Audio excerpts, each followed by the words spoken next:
विशेष बाबा के महावाक्य।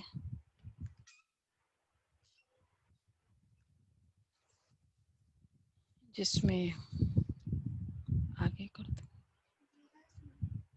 जिसमें बाबा ने अशरीरी अवस्था के ऊपर ज़्यादा फोकस किया है।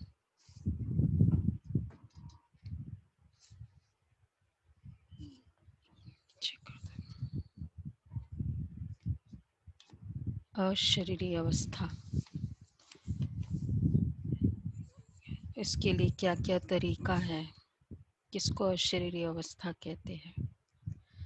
एक होता है पुरुषार्थ करो, हम बैठे हम सोचे मैं अशरीरी हो जाऊं, और एक है संकल्पों की तैयारी करना। तो बाबा ने एक इशारा दिया कि जीते जी मौत की अवस्था को जो ट्राई करेगा वही अशरीरी अवस्था कर सकेगा। जीते जी मरने की स्टेज,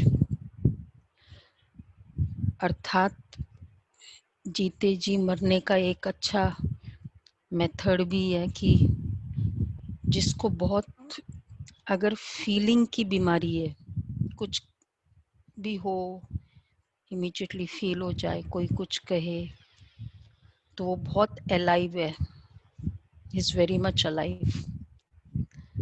जीते जी मरना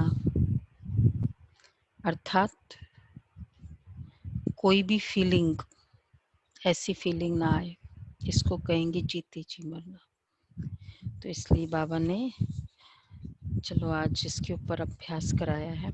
5-10 मीठे बच्चे एकांत में बैठ अब ऐसा अभ्यास करो जो अनुभव हो कि मैं शरीर से भिन्न आत्मा हूँ। इसको जीते जी मरना कहा जाता है। मैं शरीर से भिन्न आत्मा हूँ, ये प्रैक्टिस करो जब एकांत में हो तब। अच्छा, प्रश्न है एकांत का अर्थ क्या है। एकांत में बैठ तुमको कौन सा अनुभव करना है। एकांत का अर्थ क्या है। एकांत में बैठ तुमको कौन सा अनुभव करना है।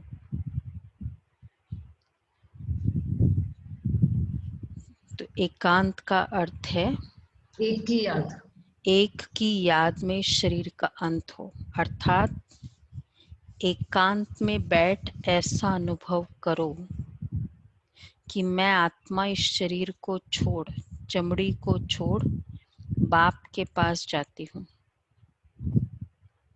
कोई भी याद न रहे, बैठे बैठे अशरीरी हो जाओ। मैं आत्मा, ये चमड़ी है, ये चमड़ी है। तो अब चमड़ी को छोड़, ये बार बार विजुलाइज करे, वैसे भी इजी हो जाता है। तो इस तरह की फीलिंग में आए, कोई भी याद न रहे, बैठे बैठे अशरीरी हो जाओ, जैसे कि हम इस शरीर से मर गए, बस हम आत्मा है, शिव बाबा के बच्चे हैं। तो इस प्रैक्टिस से देह भान टूटता जाएगा। 3 बातें हैं। मैं आत्मा इस चमड़ी को छोड़ बाप के पास जाती हूँ। कोई भी याद न रहे, मैं आत्मा, कितना अंदर से डिटैच फीलिंग, और बैठे बैठे अशरीरी हो जाओ। देखो बार बार मैं अलग, आत्मा अलग। जब हम एकांत में बैठे, बस हम आत्मा हूँ, शिव बाबा के बच्चे हैं। ओम शांति। बच्चों को बाप पहले पहले समझाते कि मीठे मीठे बच्चों, जब यहाँ बैठते हो तो अपने को आत्मा समझ बाप को याद करते रहो। और कोई तरफ बुद्धि नहीं जानी चाहिए। ये तुम बच्चे जानते हो हम आत्मा है, पाठ हम आत्मा बजाती है शरीर द्वारा। आत्मा विनाशी है, शरीर विनाशी है। तो तुम बच्चों को देही अभिमानी बन बाप की याद में रहना है। हम आत्मा है, चाहे तो इन ऑर्गन से काम लेवे व न लेवे, अपने को शरीर से अलग समझना चाहिए। कितनी रूलिंग नेचर एक्टिवेट करो कि मैं आत्मा हूँ, चाहूं तो इस शरीर से काम लूं नहीं लूं, मेरी मेरी इच्छा। शरीर मुझे क्यों कहे, मन मुझे क्यों कहे। देखो क्या क्या रूलिंग वाला या जीते जी मरना कहो या अशरीरी कहो, अलग अलग पॉइंट्स जो बाबा ने बताए। एक तो हम चाहे तो इन ऑर्गन से काम लेवे व न लेवे, ऑर्गन को आइडिया दो, ऑर्डर दो। बाप कहते अपने को आत्मा समझो, देह को भूलते जाओ।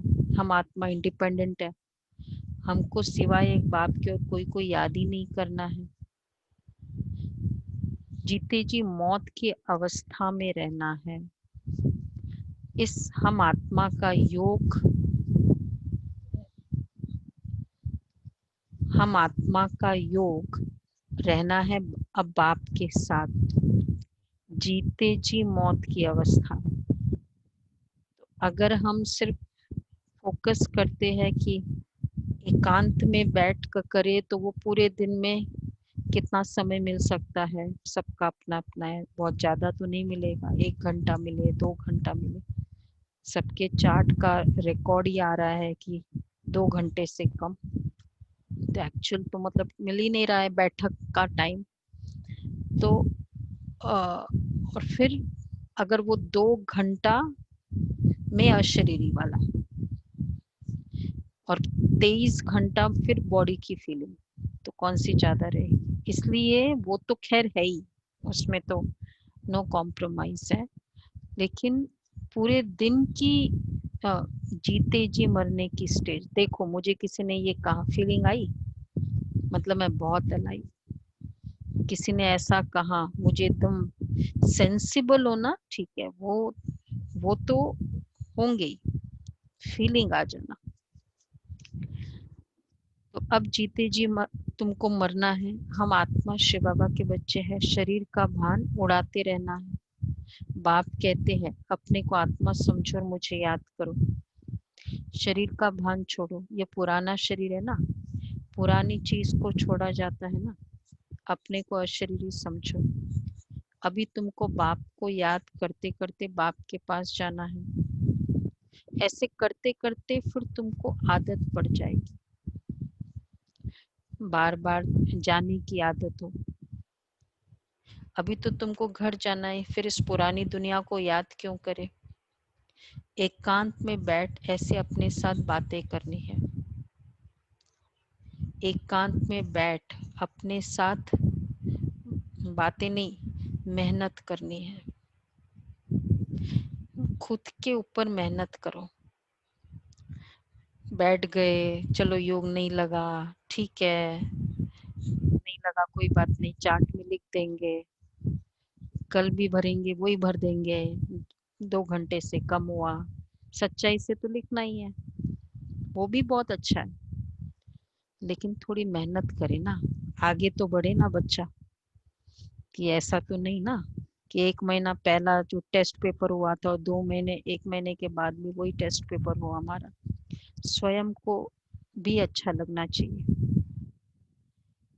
स्वयं यूज टू न हो जाए। भक्ति मार्ग में भी कोठरी में अंदर बैठ माला फिरते हैं, पूजा करते हैं। तुम भी एकांत में बैठ की कोशिश करो तो आदत पड़ जाएगी। तुमको मुख से कुछ भी भूलना नहीं है।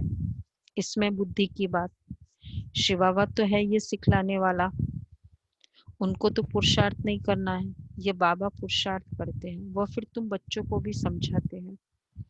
जितना हो सके ऐसे बैठकर विचार करो। अभी हमको जाना है अपने घर। इस शरीर को तो यहाँ छोड़ना है। बाप को याद करने से विक्रम विनाश होंगे और आयु भी बढ़ेगी। अंदर ये चिंतन चलना चाहिए। आयु बढ़ेगी, विक्रम विनाश हो, व्यर्थ संकल्प मुक्त होगा। कितने सारे तरीके हैं बाप को याद करने के। बाप को मतलब एटलीस्ट शरीर लौकिक लौकिक और सभी परिवार है या इश्यूज है उससे दूर रहने का शरीर का। भक्ति मार्ग में बाहर में कुछ बोलना नहीं है, अंदर में ये चिंतन चलना चाहिए। भक्ति मार्ग में भी ब्रह्म तत्व को या शिव को भी याद करते हैं, परंतु वो याद कोई यथार्थ नहीं है। बाप का परिचय नहीं तो याद कैसे करें। तुमको अब बाप का परिचय मिला है, सवेरे सवेरे उठकर एकांत में ऐसे अपने साथ बातें करते रहो, विचार सागर मंथन करो, बाप को याद करो। बाबा हम अभी आया कि आया सच्ची आपकी सच्ची गोद में। बाबा बातें ये करो बाबा से, बाबा ये कर दो वो कर दो, ठीक है। पर ये बातें भी कभी करें हम कि बस बाबा बस आए कि आए, पहुंचे कि पहुंचे बस आपके पास, आपके गोद में। वह है रूहानी गोद, क्योंकि पहले तो वहीं जाना होगा ना।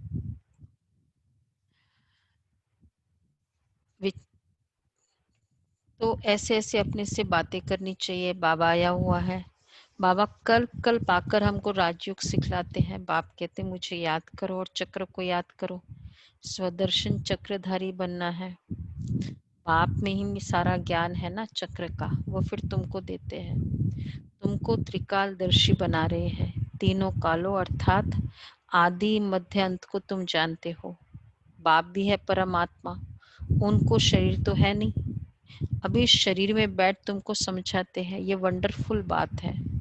भागीरथ पर विराजमान होंगे तो जरूर दूसरी आत्मा है ना। भागीरथ पर आत्मा विराजमान है तो वो सेम आत्मा थोड़ी होगी। अभी इस शरीर में बैठ तुमको समझाते हैं, बहुत जन्मों के अंत का जन्म इनका है। नंबर 1 पावन वही है, फिर नंबर 1 पतित बनते हैं। वह अपने को भगवान विष्णु आदि तो कहते नहीं। यहाँ एक भी आत्मा पावन है नहीं, सब पतित है। तो बाबा बच्चों को समझाते हैं, बच्चे ऐसे ऐसे विचार सागर मंथन करो। क्या करो? विचार सागर मंथन। यहाँ एक भी आत्मा पावन है नहीं, सब पतित ही है। जब कोई आत्मा पवित्र ही नहीं है तो मुझे वो क्या सुनाएगी। भगवान के सामने तो उसका कोई कंपैरिजन ही नहीं है ना, कि वो उसका सुनने से थोड़ा अच्छा लगेगा, उसका ज्ञान सुनने से। कंप्लीट पवित्र हुए बगैर वो ज्ञान की शोभा नहीं है, कोई भी स्पिरिचुअलिटी की उसकी वो निखार ही नहीं आती है। हमने तो बहुतों के सुने, बहुत साधु संत महात्मा का सुना, तो क्योंकि प्योरिटी वो वाली है ही नहीं जो बाबा, इवन फिजिकल प्योरिटी भी जो बाबा की लेवल है वो भी नहीं है उनकी। वो दृष्टि वृत्ति ना सब में चाहिए ना पवित्रता। तो जब वो ही नहीं है तो फिर तो वो ज्ञान क्या अच्छा लगेगा फिर। इसलिए बाबा कहते बच्चे एक भी आत्मा पवित्र नहीं है, तो चॉइस ही नहीं बचा है अगर सुनना है ज्ञान तो। एक की याद में शरीर का अंत होता है, इनको कहा जाता है एकांत। एक की याद में शरीर का अंत हो, इसको कहेंगे एकांत। ये चमड़ी छूट जाएगी। सन्यासी भी ब्रह्म की याद में व तत्व की याद में रहते हैं। उस याद में रहते रहते शरीर का भान छूट जाता है, बस हमको ब्रह्म में लीन होना है, ऐसे बैठ जाते हैं। तपस्या में बैठे बैठे शरीर छोड़ देते हैं, ऐसे कितने सेंट्स हुए हैं। भक्ति में तो मनुष्य बहुत धक्के खाते हैं, इसमें धक्के खाने की बात ही नहीं है। याद में ही रहना है, पिछाड़ी में कोई याद न रहे। बस बाबा, बाबा का कार्य, कोई लौकिक वो कुछ याद ना आए। एक बार ये जो मुरली, राजू भाई मुरली डिपार्टमेंट के, तो उनके साथ रहने वाला टाइपिस्ट बहुत अच्छा भाई था और अच्छा सेवा करता था। मतलब क्योंकि पूरी पहले टाइपिंग की जिम्मेवारी, पहले तो टाइपराइटर था ना, मुरली टाइपिंग होके आती थी। 8990 से कंप्यूटर आया मधुबन में, तो उसके पहले तो टाइपिंग करके वो बताते हैं ना हमेशा। तो बड़े मुश्किल से एक मिला सेवाधारी, अच्छा उसने सीख लिया था किया। तो फिर उसने फिर एक बार कुछ ऐसी इच्छा कही कि ज्ञान सरोवर में ऐसे है, मैं जाऊं वहाँ, मतलब देख के आऊं कि मुरली का, मुरली डिपार्टमेंट है, मुरली डिपार्टमेंट करना है, तो जाके देख के आता हूँ। बोला ठीक है जाओ। तो जाना उसको ज्ञान सरोवर था, उसको पता नहीं क्या हुआ, वो शांतिवन की तरफ चला गया नीचे।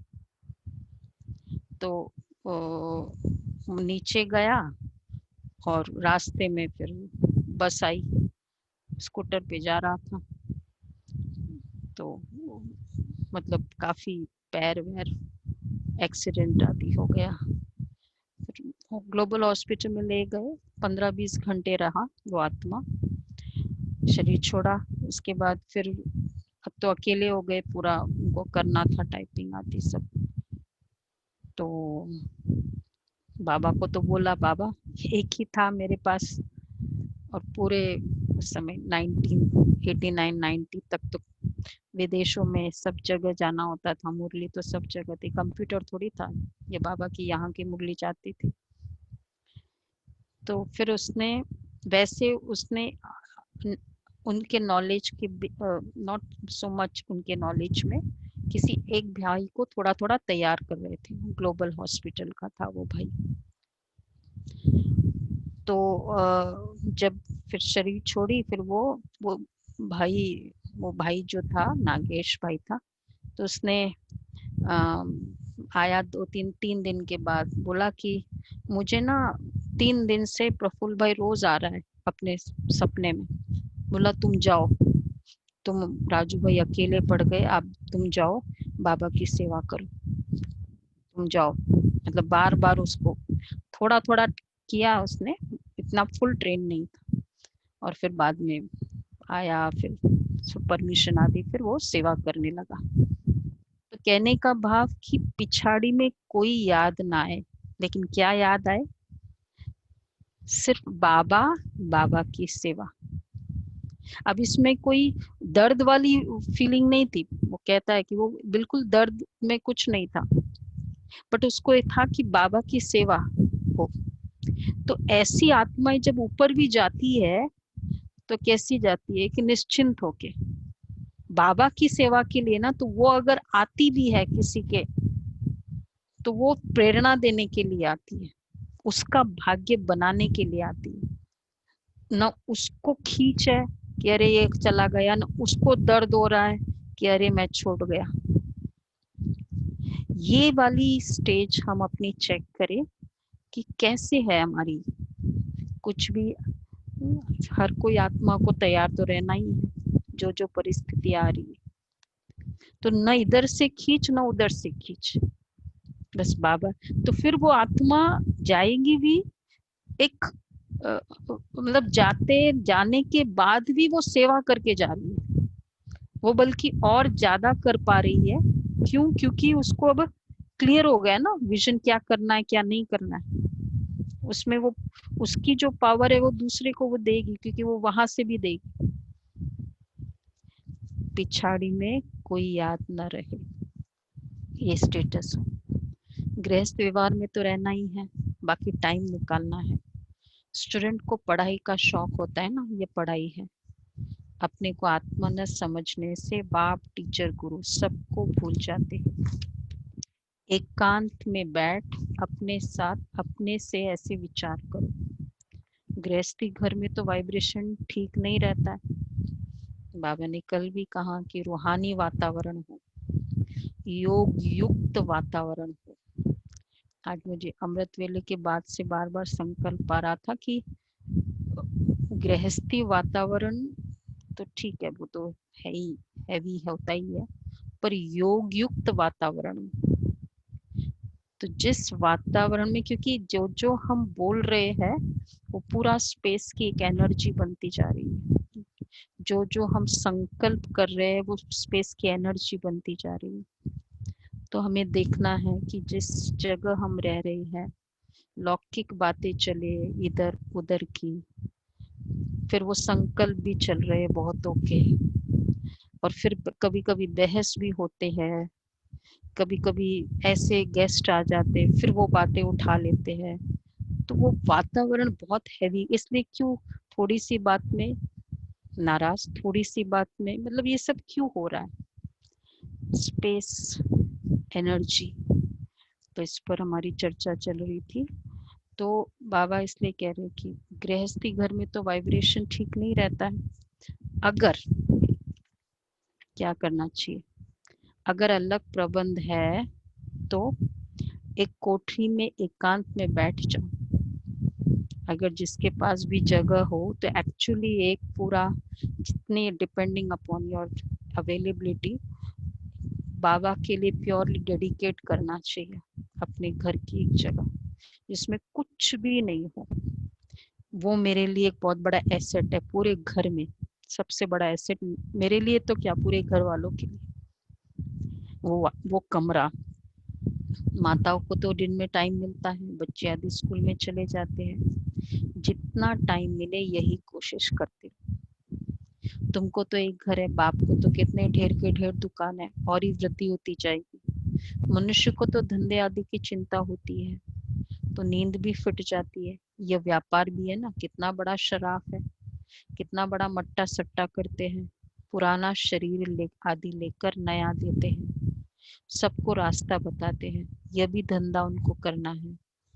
यह व्यापार तो बहुत बड़ा है, व्यापारी को व्यापार का ही ख्याल रहता है ना। बाबा ऐसे ऐसे प्रैक्टिस करते हैं, फिर बतलाते हैं ऐसे ऐसे करो। व्यापारी है ना बाबा, तो व्यापारी को तो पता है क्या लॉस है क्या नहीं है, तो ऐसे ऐसे प्रैक्टिस करो। जितना तुम बाप की याद में रहेंगे, जितना तुम बाप की याद में रहेंगे, वो रियल याद जिसकी होगी, तो क्या होगा? एकांतवासी, तो स्वतः ही नींद फिट जाएगी। नींद आती कैसे है? अमृत वेले नींद फिट जाएगी। कमाई में आत्मा को बहुत मजा आएगा, मतलब कुछ कमाई नहीं हो रही है, जिस अमृत वेले में तो पूरा कमाई का टाइम है। तो बाबा कहते कमाई में आत्मा को बहुत मजा आएगा। कमाई के लिए तो मनुष्य क्या हो जाता है, रात को भी जागते, सीजन में सारी रात भी दुकान खुला रहता है, नहीं होता है, कमाई होती है। तो अब दिवाली का दिन समय आ रहे, अगर वही दिवाली रही तो बोलते 12 बज गए, 11 बज गए, चांदनी चौक वाले कौन है इधर, तो यही कहते हैं ना 12 बज गए। तुम्हारी कमाई रात को, और तो बाबा कहते सीजन में तो सारी रात भी दुकान खुला रहता है, तुम्हारी कमाई रात को और सवेरे को बहुत अच्छी होगी। रात मतलब 12 से 2 नहीं, 2 बजे के बाद स्वदर्शन चक्रधारी बनेंगे, त्रिकालदर्शी बनेंगे, 21 जन्म के लिए धन इकट्ठा करेंगे। कितना अच्छा फरिश्ते की प्रैक्टिस हो सकती है अमृत वेला, रात के समय ये वाला टाइम, कितना परम धाम की प्रैक्टिस हो सकती है। प्रैक्टिस ही सही, चलो अनुभव नहीं। बेस्ट टाइम है। बच्चे जो होते हैं ना वो सोचते हैं सब सो जाए ना, अब मैं पढ़ता हूँ, क्योंकि ये मेरा बेस्ट टाइम है पढ़ने का। तो जो स्पिरिचुअल मतलब तीव्र पुरुषार्थी होंगे वो ये सोचेंगे। मनुष्य साहूकार बनने के लिए पुरुषार्थ करते हैं, तुम भी बाप को याद करेंगे तो विक्रम विनाश होंगे। तुम तो 21 जन्म के लिए धन इकट्ठा करते हो, वो तो एक सीजन में इसलिए करते कि चलो पूरे सीजन में कम भी हो। तो और वो भी कब तक चलता है उनका, ये लॉकडाउन आया तो गया, फर्क पड़ गया काफी। तो मतलब 1 साल या 2 साल 6 महीने भी नहीं चला ना फिर तो। और हमको तो 21 जन्म के लिए धन इकट्ठा करना है, और जबकि ये भी नहीं पता कि जो हालतें देख रहे हैं। तो मनुष्य साहूकार बनने के लिए कितना पुरुषार्थ करते, तुम भी बाप को याद करेंगे तो विक्रम विनाश होंगे, बल मिलेगा। याद की यात्रा पर नहीं रहेंगे तो बहुत घाटा पड़ जाएगा, क्योंकि सिर पर पापों का बोझा बहुत है। अब जमा करना है, एक को याद करना है और त्रिकालदर्शी बनना है। ये अविनाशी धन आधा कल्प के लिए इकट्ठा करना है, ये बहुत वैल्यूएबल है। अविनाशी धन विचार सागर मंथन कर रतन निकालने हैं, रतन निकालो। बाबा जैसे खुद करते हैं, बच्चों को भी युक्ति बतलाते हैं। कहते बाबा माया की तूफान बहुत आते हैं, बाबा कहते जितना हो सके बच्चे अपनी कमाई करनी है। मोहिनी बहन हमको बताती थी कि पुरुषार्थ मेरा 2-4 भी व्यर्थ, 2-4 भी संकल्प ऐसे चलते हैं तो इमीडिएटली अपने आप को कहते हैं कि अरे ये 3 संकल्प किसी को सकाश देने में कितना फायदा होता। कमाई करने वाले ये देखते हैं कितना बड़ा सौदा मैं इसमें कर सकता हूँ। संकल्पों की काउंटिंग है, तो टाइम की काउंटिंग तो बहुत आगे की बात, मतलब रियलाइजेशन ऑफ टाइम वाला जो है वो तो पुराना हो गया। अभी संकल्पों की काउंटिंग करोगे तो बाबा कहते हैं जितना हो सके अपनी कमाई करनी है, यही काम आनी है। एकांत में बैठ बाप को याद करना है। फुर्सत है तो सर्विस भी मंदिरों आदि में बहुत कर सकते हो। उसके लिए क्या चाहिए, सर्विस भी मंदिरों आदि में बहुत कर सकते हो। उसके लिए बैच जरूर लगा रहे, सब समझ जाएंगे क्यों बैच लगा रहे हैं। सभी की बैच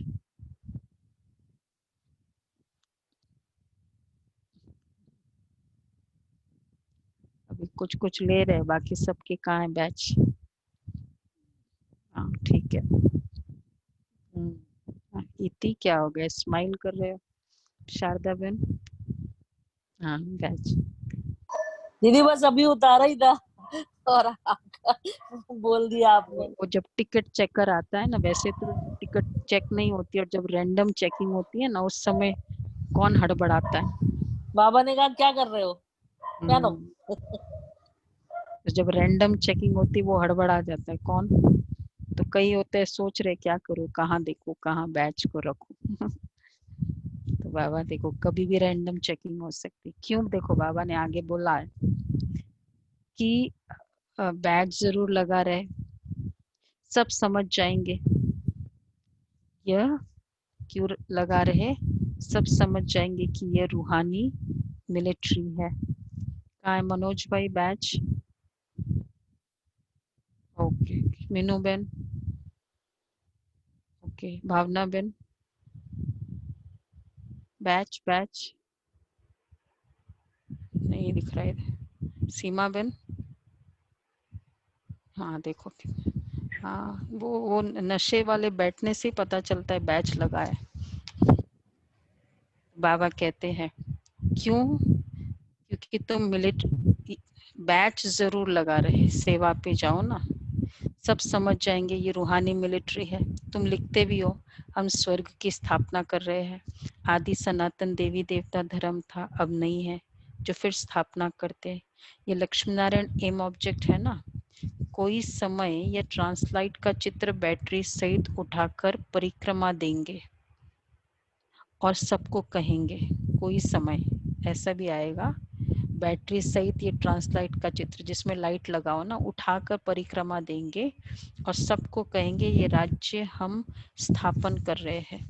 ये चित्र सबसे फर्स्ट क्लास है, ये चित्र बहुत नामी ग्रामी हो जाएगा। लक्ष्मी नारायण सिर्फ एक तो नहीं है ना, नहीं थे ना, उन्हों की राजधानी थी ना। ये स्वराज्य स्थापन कर दीदी, ये रहे। परिक्रमा लगाने से क्या मतलब हुआ? ये वो मतलब बाबा कहते हैं ना प्रभात फेरी, ये तो लोगों की सेवा का एक साधन है। ओल्डन डेज में तो यही होता था ज्यादातर। अभी तक भी ये कितने वो गुरुद्वारे वाले परिक्रमा लगाती है अपना, वो प्रभात फेरी टाइप या अलग अलग है। ये एक प्रभात फेरी होता है, एक परिक्रमा करते हैं। क्रिश्चियनिटी में परिक्रमा का भी है। तो दीदी वो बाबा तो के पता है, पर अपने बाबा के बच्चे इसको करते हैं, परिक्रमा कैसे? हाँ, करे अच्छा वो चित्र लगा के, फिर लोगों को पता, फाइनली क्या है, पब्लिसिटी है। अच्छा अच्छा लोगों अच्छा। को पता चलेगा ना कि भाई ये क्या है, क्या चल रहा है। ओके। जस्ट रीजन वही है उसका। युक्तिपूर्वक। तो ये राज्य हम स्थापन कर रहे हैं। ये चित्र सबसे फर्स्ट क्लास है, ये चित्र बहुत नामी ग्रामी हो जाएगा। लक्ष्मी नारायण सिर्फ एक तो नहीं थे ना, उन्हों की राजधानी थी ना। ये स्वराज्य स्थापन कर रहे हैं। अब बाप कहते हैं मन मना भव, बाप को याद करो तो विकर्म विनाश हो। कहते हम गीता का सप्ताह मनाएंगे। तो ये सब प्लान कल्प पहले मिसल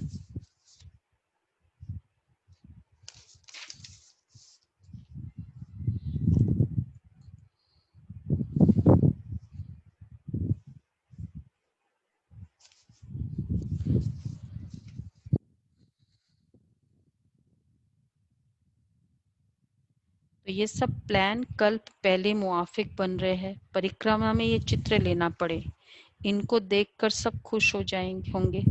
तुम कहेंगे बाप को और वर्षे को याद करो, मन मना भव।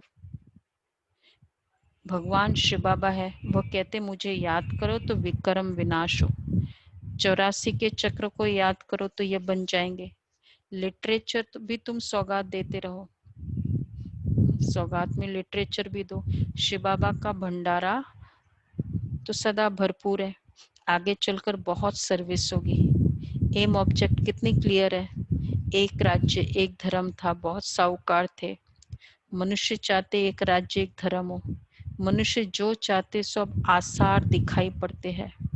फिर समझेंगे यह तो ठीक कहते हैं ना, 100% पवित्रता सुख शांति का राज्य। बाबा कहते हैं आगे चलकर सारा आसार दिखाई देगा, अब ये दुनिया नहीं रहेगी। उनको तो फिर स्वर्ग का हम लोग नहीं बताएंगे, तब तक तो किसी को पता ही भी नहीं चलेगा, पर ये वाले तो आसार है। तो बाबा कहते हैं 100% पवित्रता सुख शांति का राज्य फिर से स्थापन कर रहे हैं। फिर तुमको खुशी भी रहेगी, याद में रहने से ही तीर लगेगा। जितना याद में रहेंगे औरों को तीर लगेगा। शांति में रहे, थोड़े अक्षर ही बोलने हैं, जास्ती आवाज नहीं। गीत कविता आदि कुछ भी बाबा पसंद नहीं करते।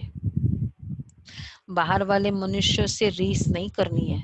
थोड़ा गीत हो कविता हो, तुम्हारी बात ही और है। अपने को आत्मा समझ, बाप को याद करना है। ये भी ये करना चाहिए। बस स्लोगन भी अच्छा हो जो मनुष्य पढ़कर जागे। वैसे ये ग्राउंड फाउंडेशन है भी बहुत अच्छा। जब भी कोई प्रोग्राम आजकल होता है तो हम पहले कमेंट्री चला देते। पहले होता था कि गीत चलाए वो कराए, पर बल्कि बहुत बाह्य मुक्ता होता है, खुद को भी नहीं, वातावरण भी नहीं बनता। तो बाबा कहते हैं बाबा को ये सब पसंद नहीं है। अपने को आत्मा समझ बाप को याद करना है, बस स्लोगन भी अच्छे हो, जो मनुष्य पढ़कर जागे। बच्चे वृद्धि को पाते रहते हैं, खजाना तो भरपूर रहता है। बच्चों का दिया हुआ फिर बच्चों के काम में ही आता है। जो भी बाबा के बच्चे सेवा में सफल करते हैं, फिर उन्हीं के काम में आता है।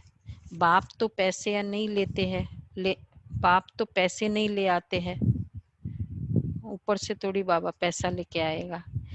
तुम्हारी चीजें तुम्हारे काम में आती है। भारतवासी जानते हैं हम बहुत सुधार कर रहे हैं। 5 वर्ष के अंदर इतना अनाज होगा जो अनाज की कभी तकलीफ नहीं होगी। और तुम जानते हो, वो कहते 5 हम इतना कुछ कर रहे हैं, ये करेंगे, इतनी प्रोडक्शन हो जाएगी, ये सब कर रहे, इतने टन्स हम करेंगे। अभी आजकल चल रहा है स्वदेशी, है ना, क्या वो क्या बोलते हैं उसको, इंडिया मेड, आत्मनिर्भर। आत्मनिर्भर इंडिया मेड। तो वो कहते कि हम इतना करेंगे। बाबा कहते हैं और तुम जानते हो ऐसी हालत होगी जो अन्न खाने के लिए नहीं मिलेगा। ऐसे नहीं अनाज कोई सस्ता होगा। तुम बच्चे जानते हो हम 21 जन्म के लिए अपना राज्य भाग्य पा रहे हैं। ये थोड़ी बहुत तकलीफ तो सहन करनी ही है। कहा जाता है खुशी जैसी खुराक नहीं है। अतीन्द्रिय सुख गोप गोपियों का गाया हुआ है। ढेर बच्चे हो जाएंगे, जो भी सैपलिंग वाले होंगे वो आते जाएंगे। झाड़ यहाँ ही बढ़ना है ना, स्थापना हो रही है। और धर्मों में ऐसा नहीं होता है, वह तो ऊपर से आते हैं। यह तो जैसे कि झाड़ स्थापन हुआ ही पड़ा है, स्थापन हुआ है। इसमें फिर नंबरवार आते जाएंगे, वृद्धि को पाते जाएंगे। तकलीफ कुछ भी नहीं है। उन्हों को तो ऊपर से आकर पाठ बजाना ही है। इसमें महिमा की क्या बात है। धर्म स्थापक के पिछाड़ी आते रहते हैं। वह शिक्षा क्या देंगे सदगति की, वो तो ऊपर से आ रहे हैं, मतलब वो तो शुरू कर रहे हैं। वो जाने की शिक्षा कैसे देंगे। सदगति अर्थात जाने की शिक्षा। तो जाने की शिक्षा तो तब देंगे ना कि जब वो भी जा रहे हो। वो तो आए हैं, अभी उन्होंने तो अपना इनिंग्स शुरू की है। वो कुछ भी नहीं। यहाँ तो बाप भविष्य देवी देवता धर्म की स्थापना कर रहे हैं। और एक्चुअली वो जब जाते हैं, जब वो आते हैं, उस समय लोगों के माइंड में इतना होता भी नहीं है कि हम ऊपर जाए। इतनी कोई ऐसी परिस्थितियां पहले जमाने में होता था कि भगवान उठा ले, भगवान या फिर लिटरली कोई अटेम्प्ट्स करे, बहुत कम ऐसे केसेस होते थे, होता ही नहीं था। तो इसलिए बाबा कहते तो उन वो जब आते हैं तो जरूरत ही नहीं होती है कि शिक्षा दे। यहाँ तो बाप भविष्य देवी देवता धर्म की स्थापना कर रहे हैं। संगम युग पर नया सैपलिंग लगाते हैं ना, पहले पौधों को गमले में लगाकर फिर नीचे लगा देते हैं, वृद्धि होती जाती है। पौधों को गमले में लगाते हैं शुरू में, है ना। तो पहले छोटा होता है तो गमले में लगाएंगे, फिर बाद में जैसे जैसे बड़ा होता है तो फिर नीचे लगाते हैं, वृद्धि होती जाती। तुम भी अब पौधा लगा रहे हो, सैपलिंग लगा रहे हो। सतयुग में वृद्धि को पाए राज्य भाग्य पाएंगे। तुम नई दुनिया की स्थापना कर रहे हो। मनुष्य समझते अर्जुन कलयुग में बहुत वर्ष पड़े हैं, क्योंकि शास्त्रों में लाखों वर्ष लिख दिए हैं। समझते कलयुग में अभी 40,000 वर्ष पड़े हैं, फिर बाप आकर नई दुनिया बनाएंगे। कई समझती है वही महाभारत लड़ाई है, गीता का भगवान भी जरूर होगा। तुम बतलाते हो कृष्ण तो था नहीं, बाप ने समझाया है। कृष्ण तो 84 जन्म लेते हैं, एक फीचर्स न मिले दूसरे से। तो फिर यहाँ फिर कृष्ण कैसे आएंगे। वो आत्मा ऐसी कृष्ण सिर्फ सत्ययुग के शुरू में देखने को मिलेगी। तो अब कलयुग एंड में या कभी भी श्री कृष्ण कैसे आएंगे? कोई भी इन बातों पर विचार ही नहीं करते। द्वापर में कैसे आया होगा श्री कृष्ण? हाँ, दर्शन वो तो चलो, वो तो हर देवी देवता का शिव बाबा कराना ही पड़ता है उसको, अपने बच्चों का दर्शन बाबा कराता है। कृष्ण तो 84 जन्म लेते हैं। तुम समझते हो ना, श्री कृष्ण स्वर्ग का प्रिंस, वह फिर द्वापर में कहाँ से आएगा? पहला नंबर का इतना पावरफुल, वो सबका रोल मॉडल द्वापर युग में कैसे आएगा? इन लक्ष्मी नारायण के चित्र को देखने से ही समझ में आ जाता है शिव बाबा ये वर्षा दे रहे हैं। सत्युग की स्थापना करने वाला बाप ही है। ये गोला झाड़ आदि के चित्र कम थोड़ी है। एक दिन तुम्हारे पास ये सब चित्र ट्रांसलाइट के बन जाएंगे। देखो बाबा उन दिनों क्या थी, सिर्फ सिंपल ऐसे पिक्चर्स होते थे, जैसे फ्रेम करा दिया सब कुछ सिंपल, ट्रांसलाइट के तो नहीं होते थे। तो बाबा कहते एक दिन ऐसा आ जाएगा सब ट्रांसलाइट के चित्र होंगे। मतलब आबू में भी कुछ भी नहीं था इस तरह से। फिर सब कहेंगे हमको ऐसे ही चित्र चाहिए। इन चित्रों से फिर ये ट्रांसलाइट के चित्र हो जाएंगे ना, फिर विहंग मार्ग की सर्विस हो जाएगी। बहुत अच्छी सेवा होगी। तुम्हारे पास बच्चे इतने आएंगे, हमारे पास इतने आएंगे जो फुर्सत नहीं रही। तो बाबा कहते हैं ढेर आएंगे, बहुत खुशी होगी। देखो अब हो रहे हैं, ऑनलाइन में भी सेवा हो रही है, बहुत अच्छी अभी हुई है पिछले 2 दिनों में। मतलब 70+ आत्माएं कोर्स कर रही है इकट्ठा हमारे इसमें लिंक्स में, तीनों टाइम्स में मिला के। तो ऑनलाइन है, वैसे तो ज़्यादा होना चाहिए बट फिर भी इतना हो रहा है बाबा का। इन चित्रों से बाबा कह रहे विहंग मार्ग की सर्विस होगी। तुम्हारे पास इतने बच्चे आएंगे, फुर्सत ही नहीं रहेगी। ढेर आएंगे तो बहुत खुशी होगी। जितने बच्चे आते हैं बाबा के घर में उतनी खुशी। बड़ी दादी जब भी हम जाते थे और बस पार्टी आ जाए, उसके बाद नेक्स्ट डे दादी मिले। और जब दादी देखती थी क्लास को ऐसी खुशी में, पहले तो भाकी पहनती थी सबसे, है ना गुलाब भाई? फिर उसके बाद सबसे आते ही पहले वहां से आएगी, आती आती भाकी पहनेगी। भाकी समझता है ना आप सबको? तो सबसे मिलते थे पहले। गले मिलना, भाकी मतलब सबसे, तो इन द सेंस बाबा दादी ऐसे करती थी, गले मिलती थी, भाकी पहनती थी। और फिर बाद में क्या बोलते उसको, बलैया लेती थी क्लास में ही कि भाई वारी वार, हाँ ये मेरे बच्चे आ गए घर। सब बहुत खुश होते थे। दादी की जब मुरली चलती थी पार्टी आने के बाद, तो बाबा कहते हैं बहुत खुशी होगी थी। जितना बाबा के घर में बाबा के बच्चे आते हैं ना, तो बाबा का घर का श्रृंगार ही बच्चे होते हैं। पिता के घर का श्रृंगार क्या, आपके घर से बच्चे चले जाए फिर देखो क्या हो जाए घर पे। शिविर करने आते थे लोग, शिविर करने। हाँ शिविर करने 100 200 हाँ, सोना सोना होता है। तो बाबा के घर में भी बच्चे ही बाबा के घर के श्रृंगार है। तो बाबा कहते बहुत खुशी होगी, दिन प्रतिदिन तुम्हारा फोर्स बढ़ता जाएगा। ड्रामानुसार जो फूल बनने वाले होंगे उनको टच होगा। तुम बच्चों को ऐसे नहीं कहना पड़ेगा कि बाबा इनकी बुद्धि को टच करो। टच कोई बाबा थोड़ी करता है, एक एक को टच करेगा कि जाओ तुम।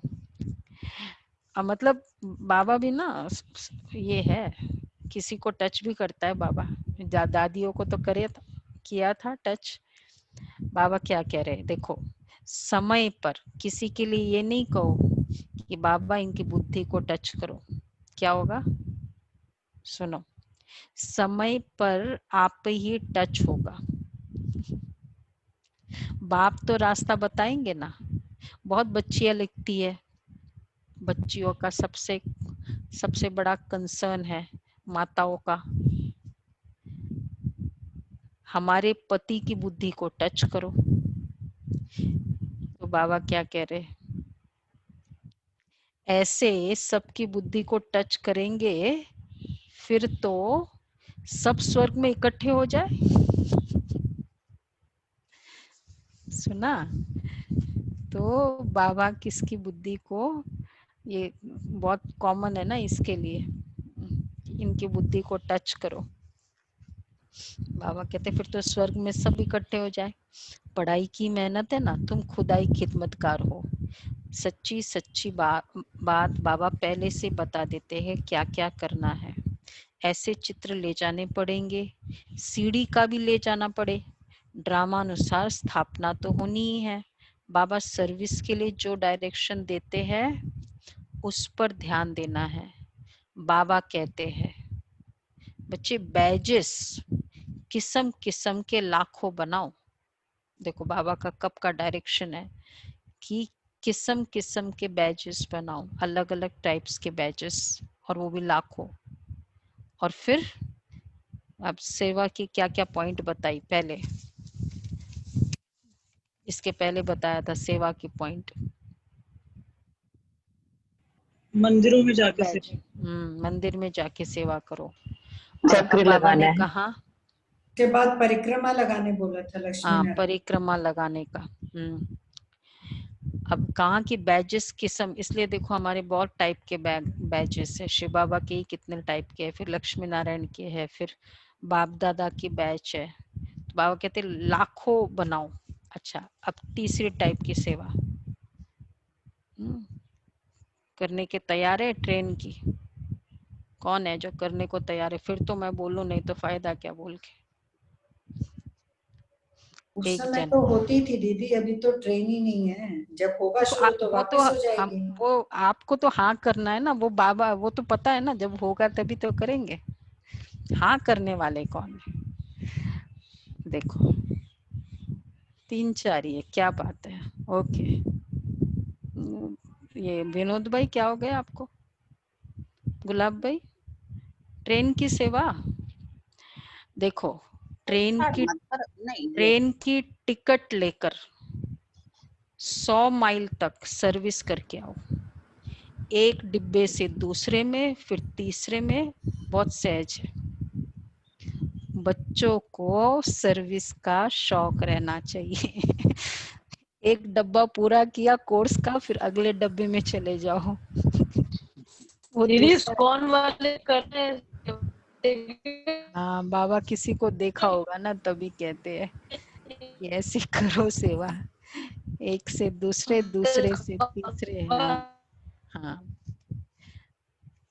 बच्चों को सर्विस का बहुत शौक रहना चाहिए। अच्छा, मीठे मीठे सिकला दे बच्चों प्रति माता पिता बाप दादा का याद प्यार, गुड मॉर्निंग। रूहानी रूहानी बच्चों को नमस्ते। हम रूहानी बच्चों की रूहानी बाप दादा को याद प्यार नमस्ते, गुड मॉर्निंग। अच्छा, सार है धारणा के लिए, विचार सागर मंथन कर अच्छे अच्छे चित रतन निकालने हैं, कमाई जमा करनी है।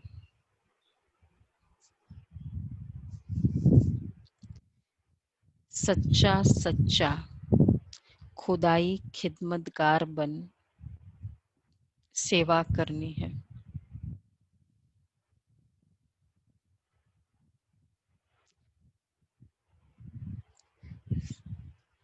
सच्चा सच्चा खुदाई खिदमतगार बन सेवा करनी है।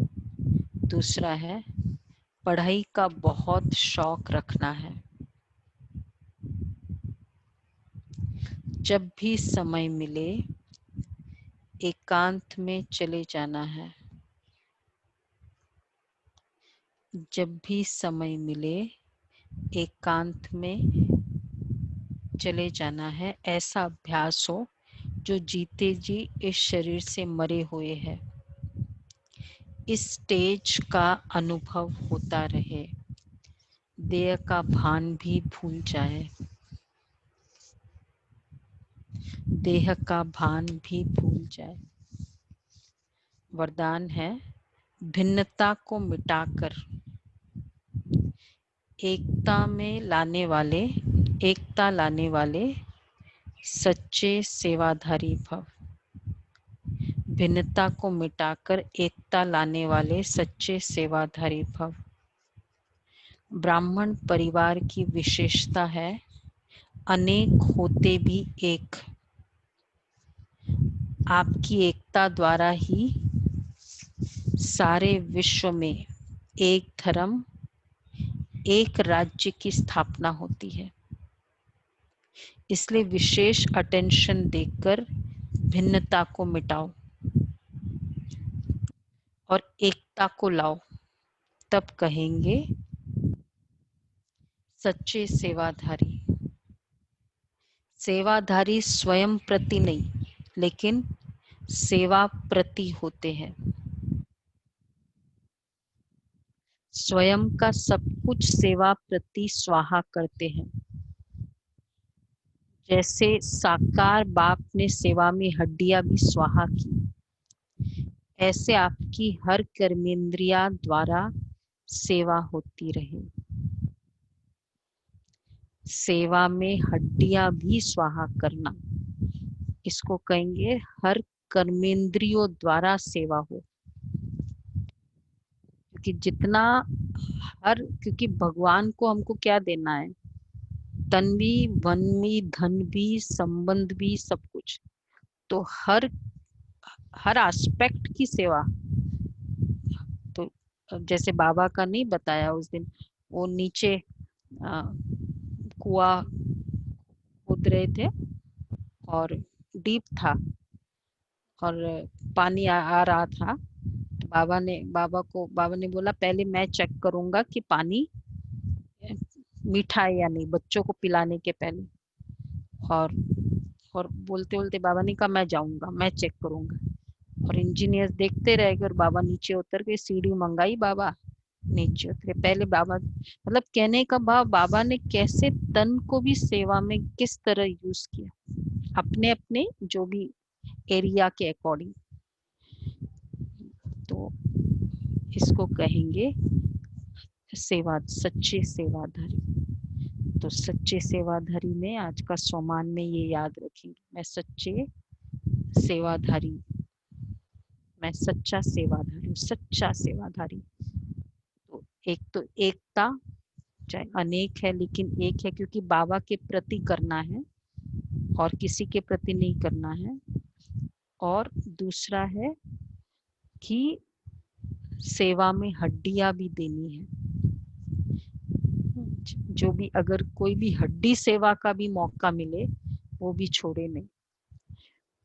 तो वो भी सेवा, वो भी कर्मेंद्रिया, मेरे बहुत सारे बीमारियों का शरीर के साथ का हिसाब किताब कम करेगी। कर्म योग से कर्म भोग।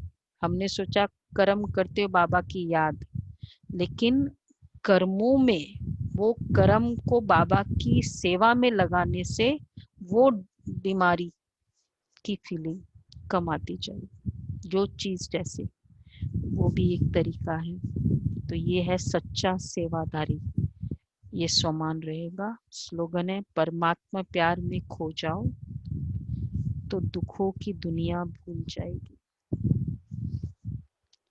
परमात्मा प्यार में खो जाओ तो दुखों की दुनिया भूल जाएगी।